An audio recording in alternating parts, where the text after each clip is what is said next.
तो एक संदेशा सुनाऊं? शीघ्र ही कहो, क्या संदेशा लाए हो?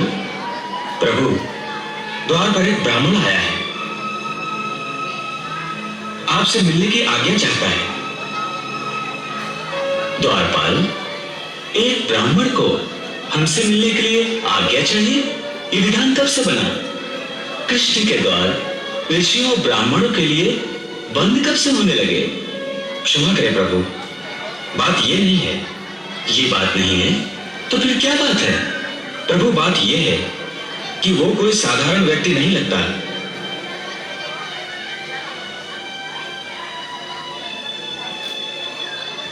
कोई विक्षिप्त प्राणी है, आधा पागल सा लगता है। तुमने ये कैसे जाना? पहली बात तो ये है कि वो परम दरिद्र दिखता है। ना सर पर पगड़ी, ना पांव में जूता, फटी हुई धोती। द्वारिका राज्य में ऐसा दरिद्र व्यक्ति कोई नहीं हो सकता। ये कोई परदेसी है, परंतु परदेसी अथवा गरीब होना तो पागल होने की निशानी नहीं होती। तो फिर तुम उसे पागल कैसे कह रहे हो? क्योंकि वो पागलों जैसी बातें कर रहा है। प्रभु, कैसी बातें? प्रभु, वो कहता है कि वो आपका परम मित्र है। हमारा परम मित्र? कौन है वो? कहां से आया है? क्या नाम है उसका?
मेरे मित्र श्री कृष्ण,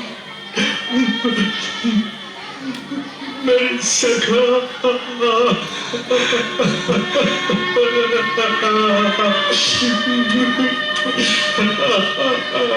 सुदामा, तुम मुझसे मिले बिना ही लौट जा रहे थे। तुमने आने में बहुत देर जो लगा दी थी। आने में तो बहुत देर तुमने लगा दी थी सुदामा। कितने वर्षों बाद याद किया है मुझे। मैं तो तुम्हें कभी भूला ही नहीं था।